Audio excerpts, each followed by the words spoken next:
an unfortunate certain fact. There are many Muslims who have a very superficial respect for the Quran in terms of touching it, placing it in the right place, etc., covering it. But unfortunately, when it comes to actually adhering to the principles of the Quran and implementation of those principles, there seems to be a lacking. Tell me, which is more important? The undue care and love and attention to the Quran, or the implementation of the virtues of the Quran?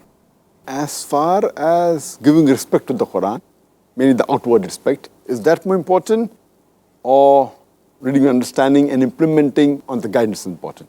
Both are important. A Muslim should respect the Quran as much as he can. At the same time, we should read the understanding and implement on the message which Allah subhanahu wa ta'ala has given us.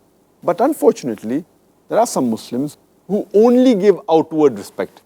That means superficially, you see the respect, but they don't implement on the guidance for which the Quran was revealed. So it defeats the very purpose. For example, many Muslims, they keep the Quran on top of the shelf. It's the topmost book. And they keep it so much on top that it catches dust. And if a person has to read the Quran, he'll think 10 times, that, oh, it's so high. It's difficult to reach. The Quran should be a book which is a guide for your day-to-day life. It should be kept handy, like a guide, a textbook which is referred daily. It's kept at a shelf which is easy for approach, so that you can have it at any opportunity that you require it. That is the way we should treat the Quran, as a guide for our life every day. Furthermore, some people, they tie the Quran securely in a silk cloth and keep it on top.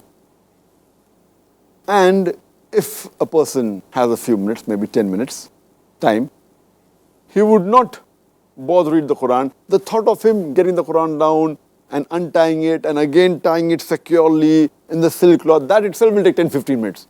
So he says, what's the use of spending the time reading the Quran? So it should be handy, and whenever a person feels, he should be able to approach it. Many of the Muslims, they have 1,000 questions before they touch the Quran. As though the Quran is an RDX bomb. It's going to explode. They have 1,000 questions that, are you in wudu? Is it all right? Can I touch the Quran? Can I read the Quran while standing? Can I read while traveling? Having the shoes and reading the Quran, it is haram. Where did they get this from, that which hadith or which Quranic verse says that you can't read the Quran with the shoes on? So it defeats the very purpose. It should be a daily guide for the Muslims. And it should be handy. And at every opportunity that you have, you should read the Quran. And we find this very often. If you go to the mosque in the Gulf countries, that if a person who comes to pray to the mosque, if he has a few minutes, he doesn't waste time. He picks up the copy of the Quran and he reads. And we find that most of the people that come early, they read the Quran. But in the mosque in the subcontinent, that's India and Pakistan, you may see a few people reading the Quran, maybe in the first row. And if someone in the second row reads the Quran, they will immediately stop him. The back, your back is facing the Quran, it is haram. So these things were superficial respect, outward respect. It's not really what the Quran has been revealed for. It is revealed as a guidance for humankind. You should read it whenever you have an opportunity.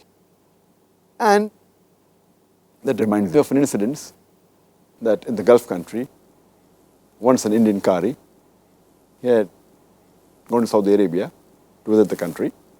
And because he was a very good Qari, they allowed him to lead the Maghrib Salah. So the Qari recited in the Salah, Surah Fatiha, then Surah Yusuf, and with a very good voice, melodious voice, with tajweed, alhamdulillah. After he finished the Salah, there was an Arab who was smiling. So the Indian Qari, he asked him that, why? Didn't you like my qiraat? So he said, no, your qiraat was wonderful. But I was wondering that in the Salah, you put Yusuf alayhi salam inside the well, but why didn't you get him out before the Salah was over? The joke is that he read the Quran, Surah Yusuf, but didn't understand what he was reading. So he put Yusuf alayhi salam in the well, but before the Salah, at least read about him out of the well. So it's very important that besides giving respect, which is important, you should give respect. But the main thing is read the Quran with understanding and implement its guidance in your life daily. That's the best.